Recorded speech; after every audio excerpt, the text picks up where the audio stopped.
At her engagement party, I stood in the crowd, just another forgotten guest. She laughed in her fiancé's arms, the same way she once laughed at me. They said I would be heartbroken and desperate to win her back. But when the projector screen blinked on, displaying my wedding photos, it wasn't her name the crowd was whispering, it was mine. The ballroom shimmered under soft yellow lights. People clinked champagne glasses and traded compliments, but none of it touched me. I stood near the back, half hidden behind a column, pretending to be another well-wisher. In truth, I was simply curious. Curious to see if she would even notice me. Curious to know if she would still hold that smug little smile when she realized I was not the boy she thought she left behind. She wore a white satin gown tonight. Nothing extravagant, but elegant enough to make a statement. Her fiancé stood proudly beside her, one arm around her waist, as if to stake a claim. I watched as she laughed, head tilted back, carefree and stunning as ever. For a second, I remembered the first time I'd seen that laugh, years ago on the school playground when she pushed me into the sandbox just to tease me. Some things never changed. They announced the couple's arrival with a short speech. Her parents beamed in pride. Everyone clapped. In another life, I might have stood there imagining it could have been me beside her. But tonight, I simply applauded lightly, my heart strangely steady. I had outgrown that dream long ago. I had lived through enough quiet heartbreaks to learn when to walk away. Dinner was served. I wandered over to a table near the far corner, exchanging polite nods with strangers. I ignored the few curious glances shot my way. Some recognized me, no doubt remembering me as the boy who used to follow her around like a loyal puppy. No one knew that loyalty had a limit, and I had found mine the day she humiliated me for the last time. A buzz went through the crowd. The lights dimmed, and a projector screen flickered to life on the stage. Soft music started playing. It was time for the engagement highlight reel. Happy photos of the couple began flashing across the screen, all smiles and perfect poses. There was a syrupy sweetness to the whole thing that made my teeth ache.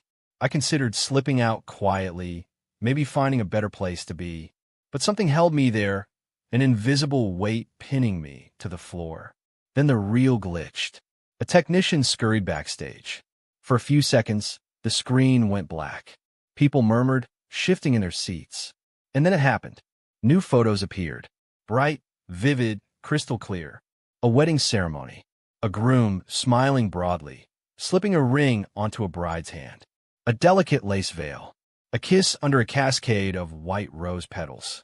And in the center of every frame, me. At first, the crowd blinked in confusion. Someone gasped.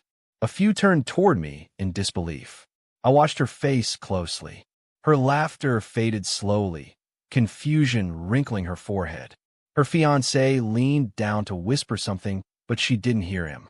Her eyes were locked onto the screen, and then slowly onto me. The whispers started, soft at first, then louder, rippling like a growing wave. That's him. Isn't that? Didn't she like it back then? Is he married? When did that happen? And who is she?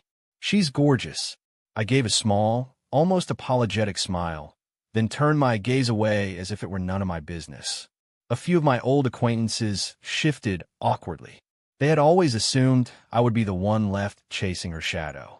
They were wrong. I had found my light elsewhere, and it shone brighter than anything I ever imagined. The screen was hastily shut off. Someone made a clumsy announcement about technical difficulties. The music restarted, a little louder this time, as if hoping to drown out the questions now hanging heavily in the air. But it was too late. The damage was done. She walked toward me slowly, her expression unreadable. Her gown swayed with each step, the train of satin whispering secrets to the floor. People made way for her unconsciously, a path clearing as if the universe itself demanded it. I stood my ground, hands in my pockets, heart calm, as she stopped just a few feet away. "You're married," she said finally, voice barely above a whisper. Not a question, just a stunned statement. I nodded once, the corner of my mouth lifting slightly. "Yes." "To who?" A soft laugh escaped me before I could stop it. "Someone who doesn't see me as a backup plan," I said quietly enough that only she could hear. Her lips parted, but no words came out. For the first time in all the years I had known her, she was speechless. And somehow, I found no joy in it. No anger. No bitterness. Just a quiet, almost amused sense of closure. "Congratulations," she managed finally, forcing a brittle smile. "Thank you," I said, meaning every word. Then, because it felt right, I added, "I hope you find your happiness too." She flinched almost imperceptibly, but she recovered quickly, masking it with a graceful tilt of her head. "I'll try," she said. We stood there for a moment, two strangers with too much shared history and nothing left to say. Then someone called her name, probably her fiancé. She glanced over her shoulder, and in that instant, I saw it, the flicker of doubt, the tiniest crack in her perfect engagement night. I gave her a nod, a final silent farewell, and turned away before she could say anything else. As I walked out into the cool night air, the stars blinking faintly overhead, I felt lighter than I had in years. A burden I didn't even realize I still carried had finally fallen away. Sometimes love was not about holding on. It was about knowing exactly when to let go, and doing it with enough grace that when the memories came back, they only brought smiles, not scars. Tonight was not her victory, and it was no longer my defeat. It was just freedom. The night air felt crisp against my skin as I stepped away from the golden-lit ballroom. In the distance, laughter and clinking glasses floated into the sky, but it sounded muffled now, like a world I had already left behind. I pulled out my phone, scrolling past dozens of missed calls and messages. Congratulations from old classmates I barely remembered. Even a few polite texts from people who used to laugh behind my back. I smiled to myself. Funny how fast loyalty shifted once you looked like you were winning. I leaned against a railing overlooking the garden. The fairy lights, strung through the trees, blinked lazily in the night breeze. Somewhere deep in the building, the party roared on without me. I didn't feel the urge to stay. I had already said everything that mattered without speaking a word. A familiar voice broke my thoughts. "You planning to sneak away without saying goodbye?" It was Eric, one of the few friends who stuck by me when everyone else found it easier to point fingers.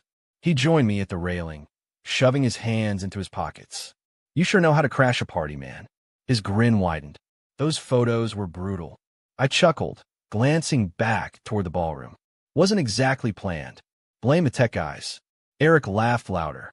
"Dude, you basically detonated a nuke right in the middle of her fairy tale." I swear, half the people in there were looking at her like she just lost the lottery. I shrugged. I didn't want revenge, Eric. I just wanted peace. He studied me for a moment, his smile softening. "Yeah, and that's exactly why you won." We stood there in silence, the kind that didn't need to be filled with words. Then Eric elbowed me lightly. "So, when do I get to meet the mystery woman who stole your heart and your common sense?" "Tomorrow. Small brunch. No drama," I promised, grinning. "Good. I don't think my heart can handle another soap opera moment this soon." We both laughed, and for the first time in a long while, it didn't feel forced. Later, when I slipped into my car, I caught a glimpse of the ballroom doors swinging open. For a brief moment, I thought she might run after me, dramatic and desperate the way those old movies love to show. But she didn't. She stayed standing in the doorway, her figure framed by the golden light behind her, frozen like a memory I was already forgetting. I started the engine without hesitation. The drive home was quiet, save for the low hum of the radio playing some soft indie song about new beginnings.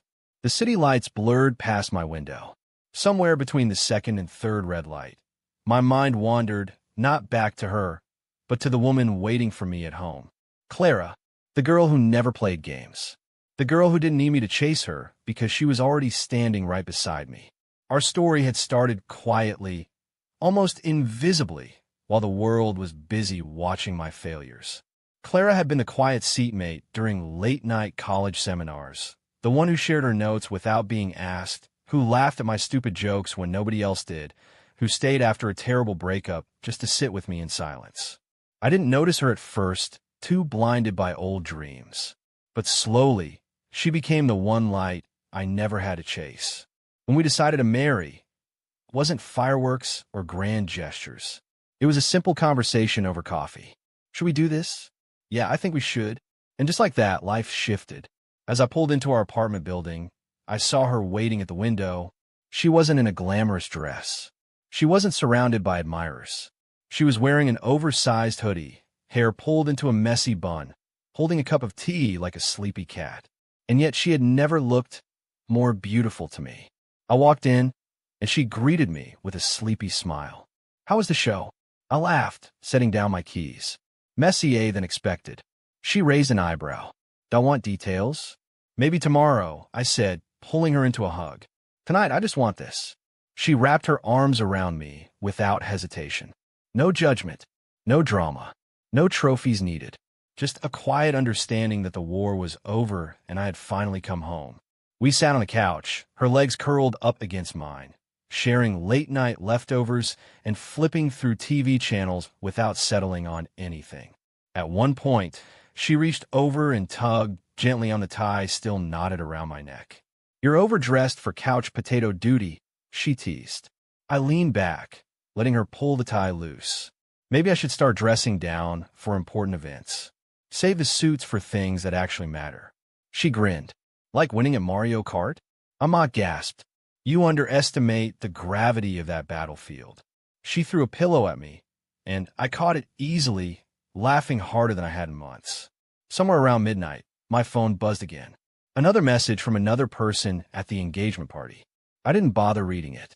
I turned off the phone completely and tossed it on the coffee table. Clara noticed but said nothing. She just leaned her head against my shoulder, humming softly along to a stupid sitcom theme song playing on TV. Outside the window, the city sparkled. Somewhere out there, she was probably still at her engagement party, still smiling for photos, still pretending nothing had cracked under the surface. Maybe she would call. Maybe she wouldn't. Either way, it no longer mattered. I tightened my arm around Clara's shoulder, feeling her warmth seep into my skin.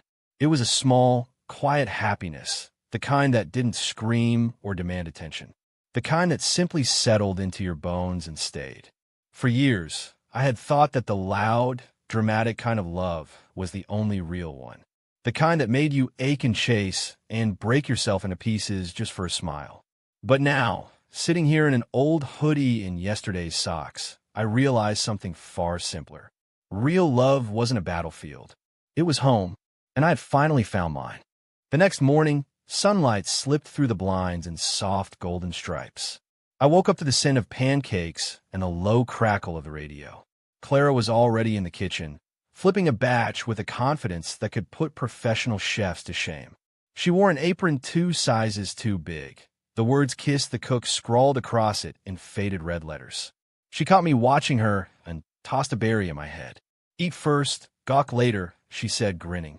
I caught the berry clumsily, popped it into my mouth, and wandered over to the table. A full spread was already laid out. Pancakes, scrambled eggs, even fresh orange juice.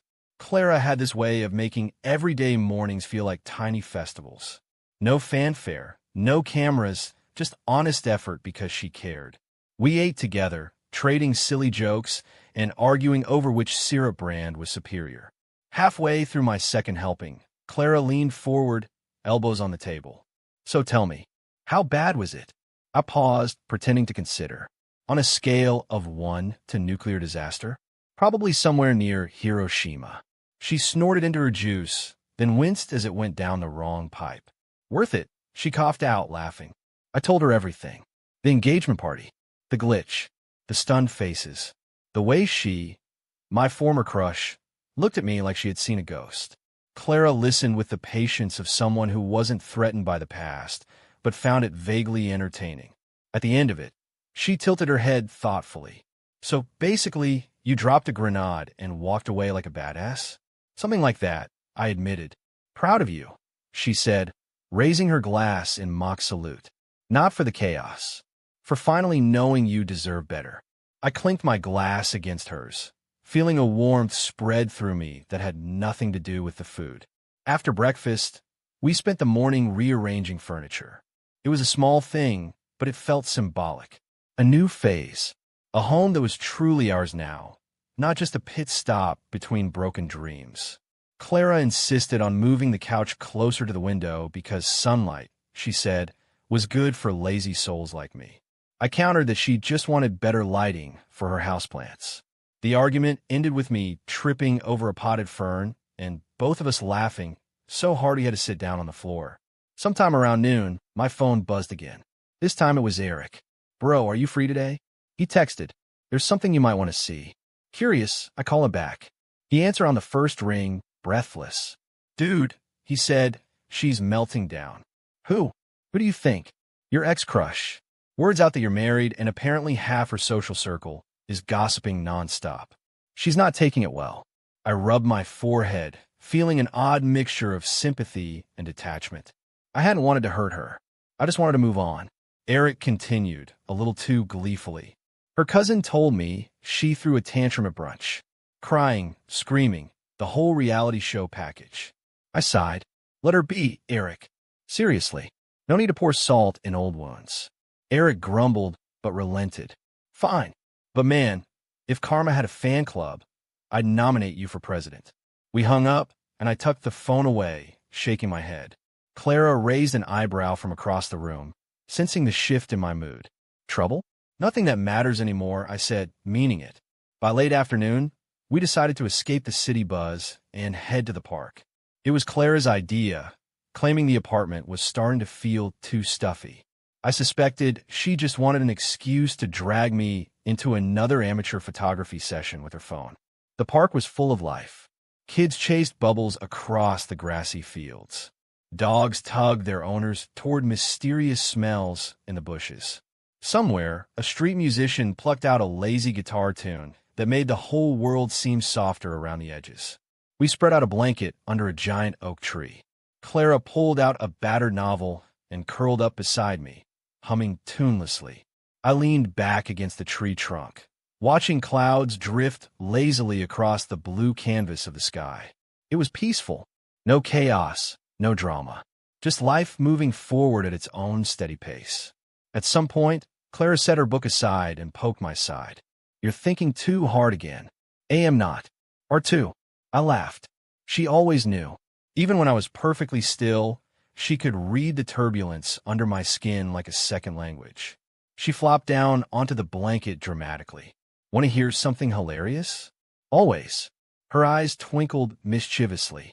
Apparently, there's a bet going around among some of your old classmates. They're trying to predict when your ex-crush will show up trying to accidentally bump into you again. I snorted. Let me guess. Tomorrow during coffee hour? Maybe she'll spill tea on me for old time's sake? Clara giggled, the sound light and genuine. If she does, can I throw my shoe at her? Only if you aim for the ego, I said. Deal. We dissolved into laughter again, attracting a few curious glances from passing joggers. I didn't care. I hadn't laughed like this in years. Not the careful, measured chuckle I used to force around the girl who never loved me, but real laughter, the kind that bubbled up from somewhere deeper and refused to be ignored. As the sun dipped lower, painting the sky in hues of orange and pink, Clara pulled out her phone. Selfie time, she declared. I groaned but leaned in obediently. She snapped a few shots, making ridiculous faces until I finally cracked a genuine smile. Later, as we packed up to leave, I caught a glimpse of one of the photos. It wasn't perfect. My hair was a mess, and Clara's nose was scrunched mid-laugh. But we looked happy. Unpolished, imperfect, undeniably real. The kind of happiness no viral photo could ever fake. As we drove home, Clara tapped my arm lightly. Hey, yeah, thanks for choosing me. I glanced at her, surprised. You make it sound like I had other options. She smiled a little shyly. Maybe you did. Maybe you still do. But you stayed. That means everything. I reached over and laced my fingers through hers, squeezing gently. Choosing you was the easiest decision I ever made, I said. And I meant every word. The city skyline welcomed us back like an old friend. Somewhere in the maze of twinkling lights and crowded streets, the life I thought I wanted was fading like an old photograph. And in its place, a new picture was forming, one I hadn't even realized I had been painting all along. Maybe true happiness wasn't about grand victories or dramatic confrontations. Maybe it was about quiet mornings, stolen afternoons, and the right person sitting beside you when the sun finally set. The next few days passed like a calm river after a storm. Clara and I fell into an easy rhythm. Work, home, late-night walks around the block, silly arguments about whose turn it was to do dishes.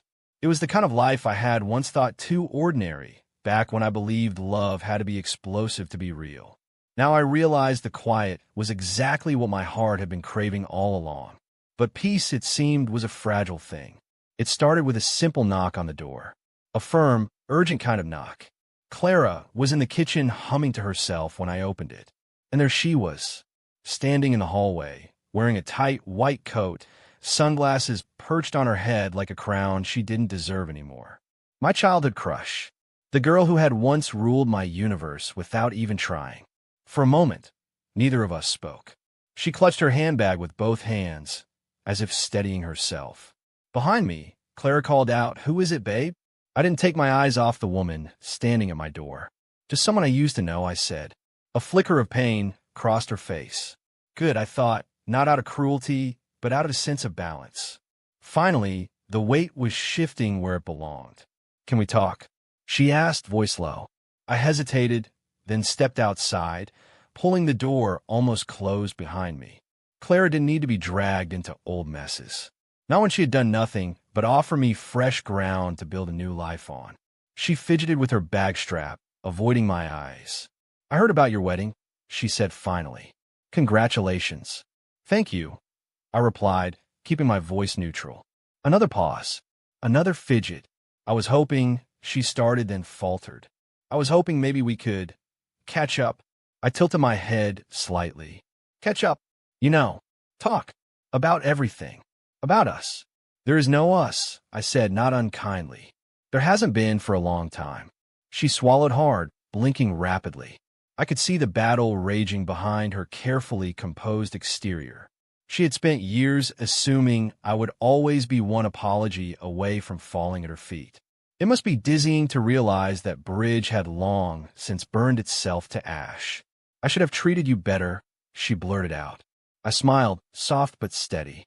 "You should have treated yourself better. Maybe then you wouldn't have needed to trample people just to feel important." She flinched, but to her credit, she didn't run away. Maybe she really had come hoping to fix something. Maybe she just couldn't stand the idea of not being center stage anymore. It didn't matter. "I'm not angry," I said, surprising both of us. "Honestly, I wish you well. But I'm not the boy you remember. And I'm not standing still anymore." Her lips trembled slightly. I could almost hear the thoughts racing through her mind, scrambling for a lifeline she no longer held. Is she good to you?" she asked finally, voice barely above a whisper. "Better than good," I said without hesitation. "She's real." There it was. The final blow. The truth she had never wanted to face. She had always believed she could have me back with a flick of her wrist, a half-hearted apology, a tearful glance. She had never considered that someone else might come along who didn't need to play games to win my heart.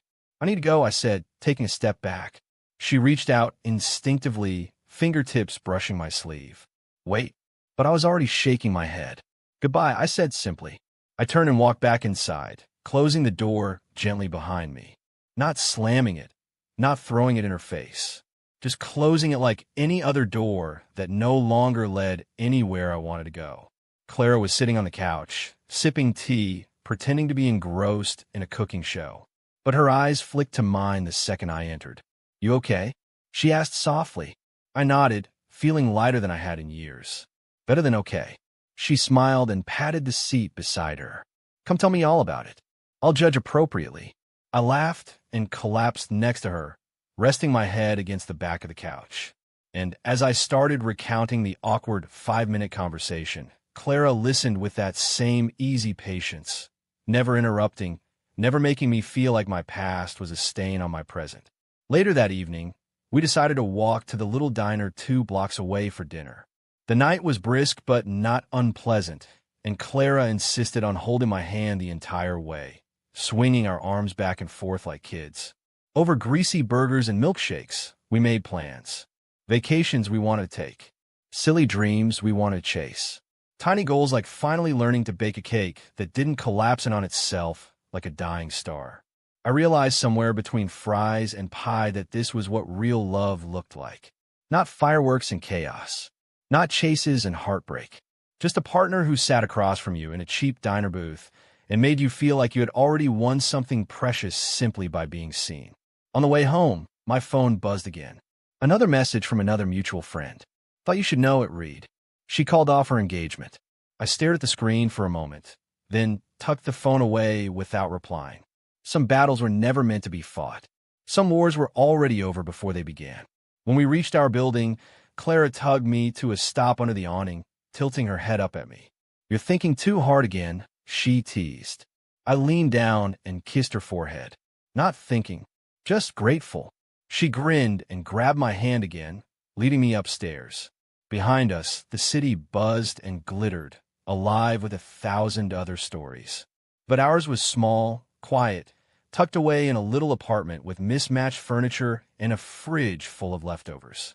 And for the first time in my life, I didn't feel like I was missing out on anything at all. The following week passed quietly, but not uneventfully. Somehow, word of my marriage spread faster than wildfire among our old social circles. People who had barely spoken to me in years were suddenly sending congratulatory messages, thinly veiled with curiosity. It was amazing how quickly public opinion turned when you stopped chasing approval and simply lived your life. Clara found the whole situation hilarious. She would read out the more ridiculous texts over dinner, doing dramatic voices. Another one just came in. She said one evening, flipping her phone screen toward me, "Remember Jenny? She says she always knew you would end up with someone mysterious and refined." I laughed, nearly choking on my pasta. Jenny once bet $5 I would die alone with a house full of cats. "Well," Clara said, smirking, "at least she got the cat's part half right." She gestured toward our scrappy adopted kitten, currently attacking a ball of yarn under the table. We named him Captain Chaos. It felt fitting. Sometimes in the quiet moments, I would wonder how it had all changed so suddenly. How I had gone from chasing someone who barely looked back to holding hands with someone who never looked away. But most days, I didn't question it. I simply lived in the gratitude of now. One rainy afternoon, Eric called again, sounding unusually serious. "Bro, you might want to know, she's been asking around about you. Pretty persistent, too. Asking mutual friends where you live, if you're happy, if there's still a chance." I leaned back against the couch, watching raindrops race each other down the window pane. "Let her ask," I said calmly. "I'm not answering." Eric whistled low. "Man, I remember when you would have killed for that attention." "I did," I said. "I killed a lot of my own dignity for it.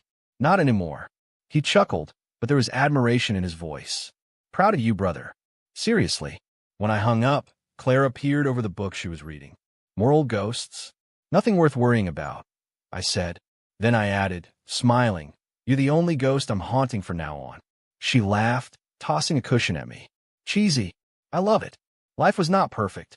There were bills to pay, bad hair days, forgotten laundry loads, and occasional stupid arguments about whose turn it was to take the trash out. But it was ours. Real, messy, sometimes chaotic, but ours." A few days later, another surprise came knocking. Literally. Eric showed up at our door, holding an envelope, and wearing an expression that was somewhere between outrage and disbelief. "You will not believe this," he said, barging in without waiting for an invitation. Clara looked up from her laptop, amused. "Should I get the popcorn?" "Might as well," I said, taking the envelope. Eric waved dramatically. Inside was a fancy, gilded invitation. Cream paper, gold lettering. Very official looking. At first, I thought it was another wedding invitation from some distant cousin, until I read the names. "You're kidding me," I said. "Nope," Eric said, crossing his arms. "She's throwing a charity gala. Guess who's on the VIP invite list?" I blinked, stunned. After all this time, she still hadn't let go. Clara read over my shoulder, eyebrows raised. Wow, talk about not getting the hint. Eric paced the room like a coach giving a halftime speech. "This is bait, man. Total bait. She's hoping you'll show up. Dramatic confrontation. Tears. Maybe a last-minute, choose me moment. You walk in with your wife and boom, soap opera finale." I handed the invitation back calmly. I'm not going. Eric deflated a little. You sure? Because part of me kind of wants to see that train wreck. I smiled. I don't need to prove anything. Not anymore. Clara leaned her chin on her hand, smiling up at me.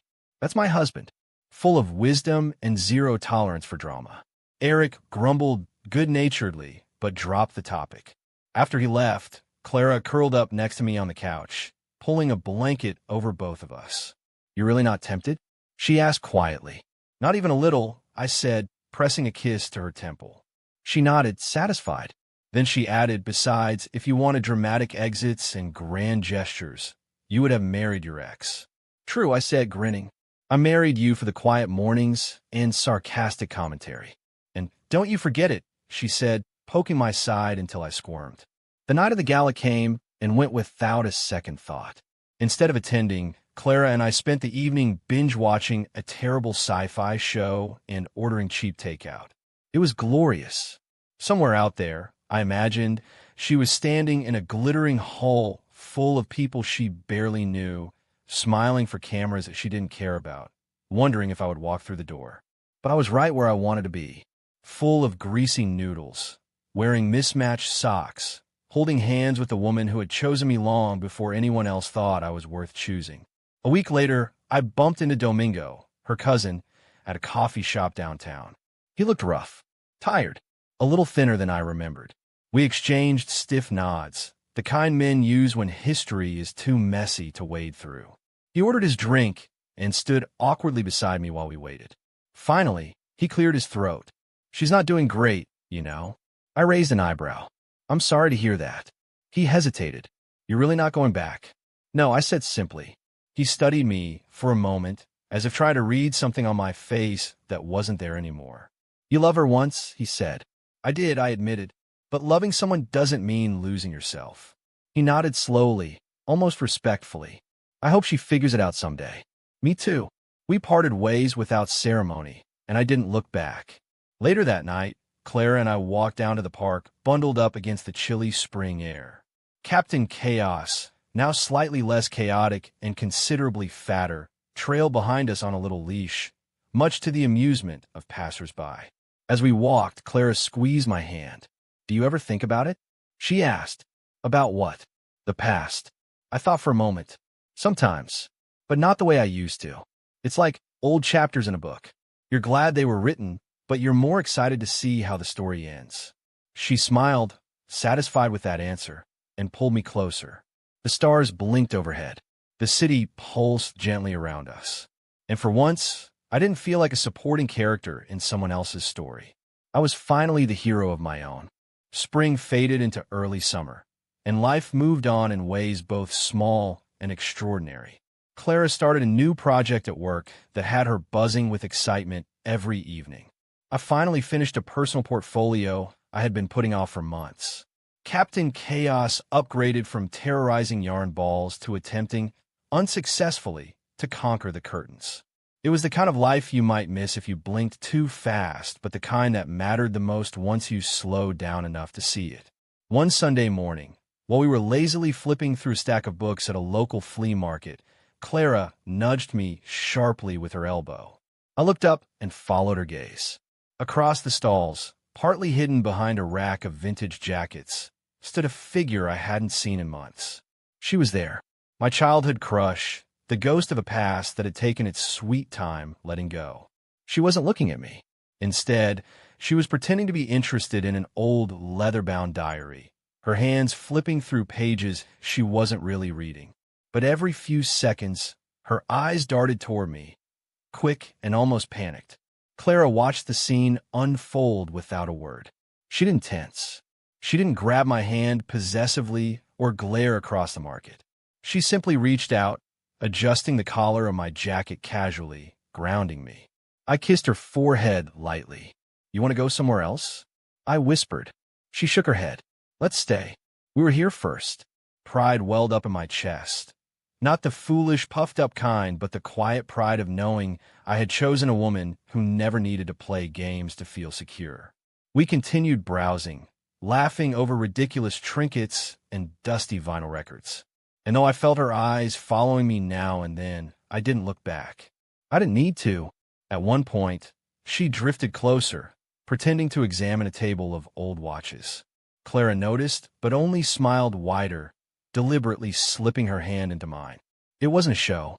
It was simply real. Eventually, she approached. Her steps were hesitant, her posture a far cry from the confident, untouchable girl I used to know. "Hey," she said, her voice soft. "Hey," I replied politely. She glanced at Clara, then back at me. Her mouth opened and closed like she was searching for the right script, but couldn't find it.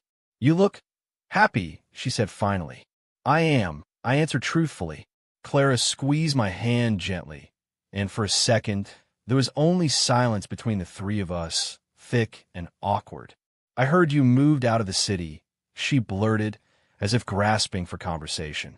"We did," Clara said smoothly, smiling. "The city was too noisy. We like a quieter life." Her eyes flickered, taking in Clara's calm confidence, the ease between us that needed no translation. "That's good," she said after a pause. "You deserve to be happy." "Thank you," I said. I genuinely meant it. "And I hope you find that for yourself, too." She nodded, swallowing hard. There was a sheen in her eyes. She tried to blink away. Maybe she finally understood. Or maybe she was still convincing herself that someday the universe would rewind and undo her mistakes. But life didn't move backward. It only ever moved forward. We said polite goodbyes. She walked one way, we walked another, and by the time we turned the corner out of sight, it felt like shedding the last remnants of an old, heavy skin. Clara bumped her shoulder lightly into mine.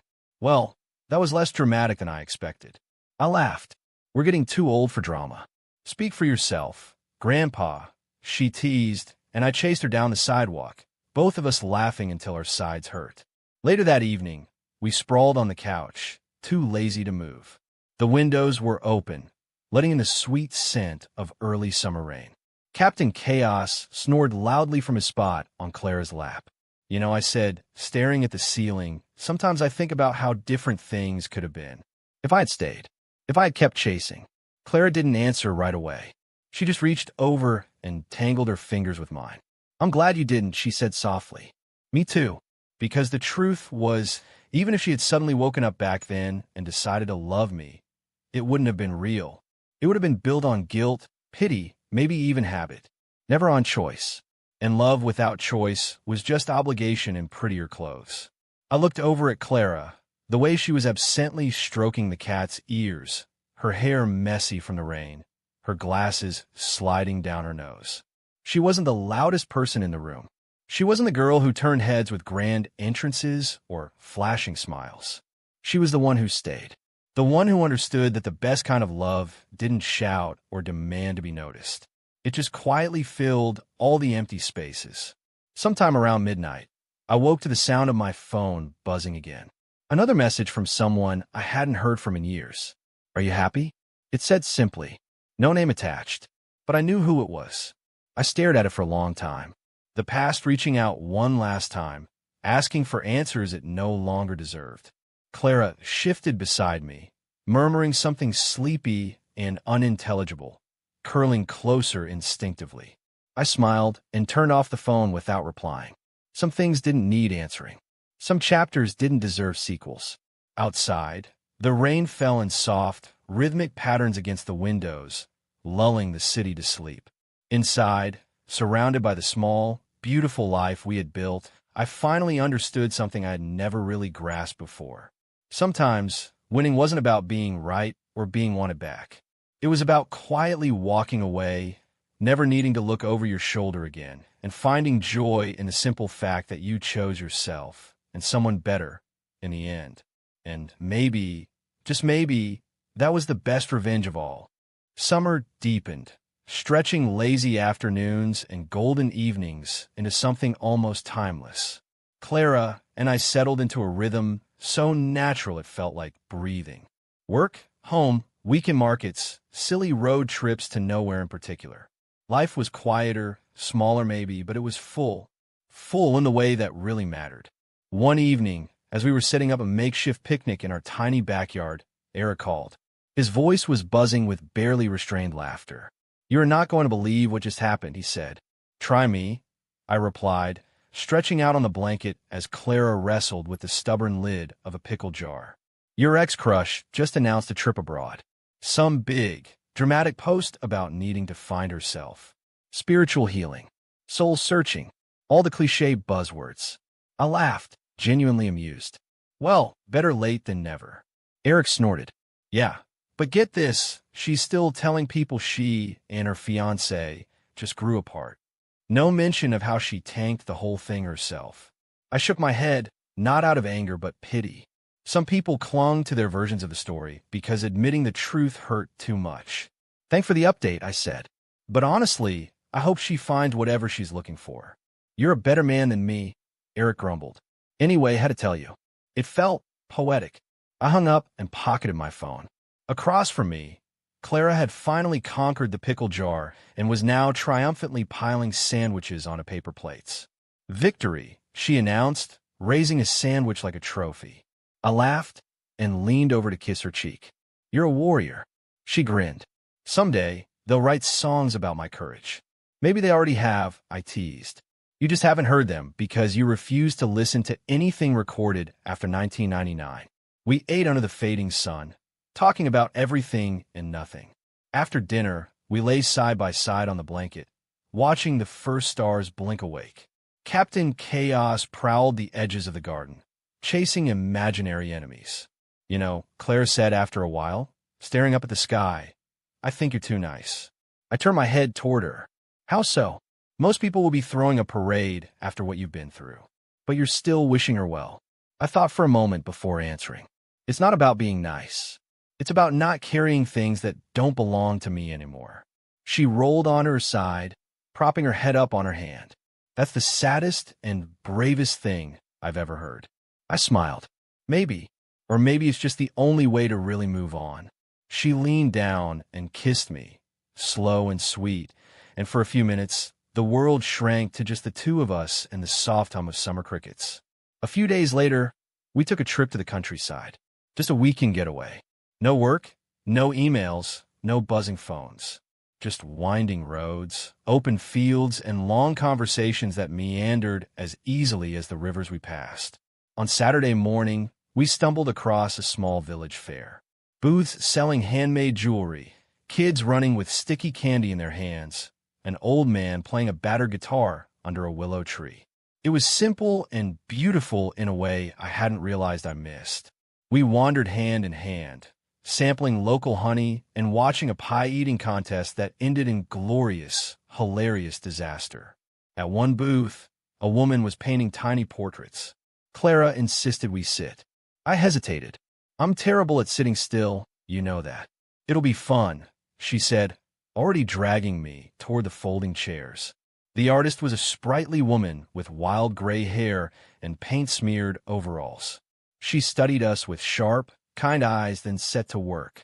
As the brush danced across the canvas, Clara whispered, I bet you're still thinking about her a little. I raised an eyebrow. Who? Your old flame. I shook my head. Not really. It's strange. I used to think forgetting would be impossible. Now it's like she was a story I once read 100 times, convinced it was my favorite, until I finally picked up a better one. Clara smiled, pleased. Good, because I'm the sequel, and it's way better than the original. That made me laugh loud enough that the artist shushed me with a wink. When the portrait was finished, Clara clapped her hands delightedly. It wasn't perfect. Our faces slightly cartoonish, my hair more unruly than usual, but it captured something real. The way she leaned toward me, the way I was already half turned toward her, like even sitting still, we were moving toward each other. We bought the painting and decided it deserved a prime spot in our living room. Later that night, after a long day of fresh air and too many slices of pie, we sat on the porch of the little inn, wrapped in a shared blanket. Clara dozed against my shoulder, and I found myself thinking not about the past, but about the future. Not in a big, dramatic way. No sweeping declarations. Just small thoughts. Planting a garden. Adopting another cat. Learning how to make sourdough from scratch, even though I already knew we would probably fail hilariously at it. Small, ordinary dreams. But they felt bigger than anything I had ever chased before. My phone buzzed in my pocket. I pulled it out, careful not to disturb Clara. Another message. Another attempt at reaching out. This time, it wasn't just a question. It was a confession. I miss you. I was wrong. I wish things were different. I stared at the screen for a long time. Then I pressed delete without replying. I tucked the phone away, kissed the top of Clara's head, and closed my eyes, listening to the quiet of the countryside. Some things you didn't have to fight. Some victories didn't need witnesses. Some endings didn't need goodbyes. Just a clean, quiet closing of the door and the turning of a page. The stars spun slowly above us, and I smiled into the darkness, finally understanding. I hadn't lost anything at all. I had simply found something better. The last few weeks of summer drifted by like a soft, familiar song playing in the background of our lives.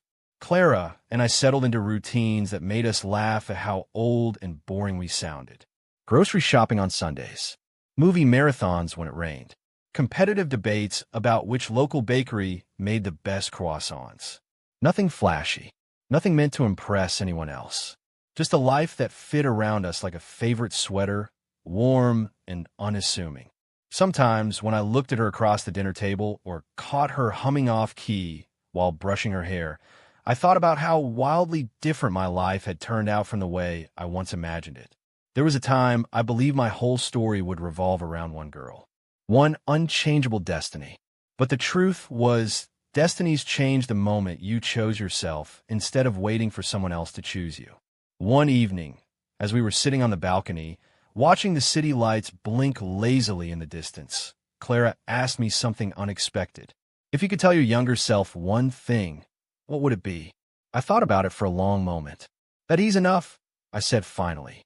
That he doesn't have to prove his worth to someone who can't see it. She smiled, tucking her knees up to her chest. That's a good one. What about you? I asked. She tilted her head, considering. Maybe that life's not a race. That sometimes the best things take time. And that the right people never make you beg for a place in their life. I reached out and brushed a strand of hair from her face. You're very wise for someone who just burned dinner because she forgot it was in the oven. She gasped in mock offense, smacking my arm lightly. You promised you'd never speak of that night. Sorry, I said, grinning. It slipped out. We laughed until we were breathless. The kind of laughter that only happened when you knew you were completely safe with someone. Later that week, another letter arrived at our door. Not an email, not a text. A real, handwritten letter. The kind no one sent anymore. The return address was familiar before I even read the name. It was from her. Clara found it first and placed it on the kitchen counter without opening it. She didn't say anything, just waited for me to notice. When I finally saw it, I stood there for a long minute, staring at the neat handwriting. Part of me wondered if it was a goodbye, an apology, another plea. Clara looked up from her book. You don't have to read it, you know. I nodded. I know. But curiosity was a stubborn thing. Eventually, I opened it. The letter was long, rambling, a mix of regret, confusion, sadness. She wrote about all the things she wished she had done differently. How she missed the simplicity of her childhood. How she thought about me more often than she wanted to admit. How she wondered if some mistakes were too big to fix. There was no request to meet. No obvious plea for anything. Just words. Words spilling out too late, like a dam breaking after the storm had already passed. When I finished reading, I folded the letter carefully and placed it back on the counter. Clara said nothing, just watched me with those patient, understanding eyes. I smiled at her. I think she's finally letting go. Clara smiled back. And so are you. We left the letter on the counter, untouched, unburned, unsaved. It was just a piece of paper now. Not a weight, not a weapon, not a wish. A few days later, we packed our things for a trip we had been planning for months. Not a grand honeymoon or a bucket list adventure. Just a cabin by a lake, surrounded by trees and silence and stars. The kind of place you went when you didn't need noise to feel alive. We spent lazy mornings kayaking across still waters, afternoons reading on the porch, nights curled up by the fire. No signal, no internet, just each other. One night, as we sat by the crackling fire pit, Clara handed me a small box. It's not an anniversary, I said, puzzled. Open it anyway, she said, smiling slyly. Inside was a simple leather journal. On the first page, in her neat handwriting, were the words, "For all the new memories we haven't made yet." I swallowed past the sudden lump in my throat. It was the simplest gift, and somehow, it meant more than anything expensive or elaborate ever could. I pulled her into my arms, holding her like I never wanted to let go. "You were the best thing I never saw coming," I whispered against her hair. She laughed softly. "And you're the best thing I almost missed while being stubborn about burnt pasta." We stayed there for a long time, listening to the fire crackle, feeling the world spin quietly around us. Later, as we lay under the stars, Clara tracing constellations on my palm with her fingertip, I thought about how many times I had mistaken heartbreak for destiny.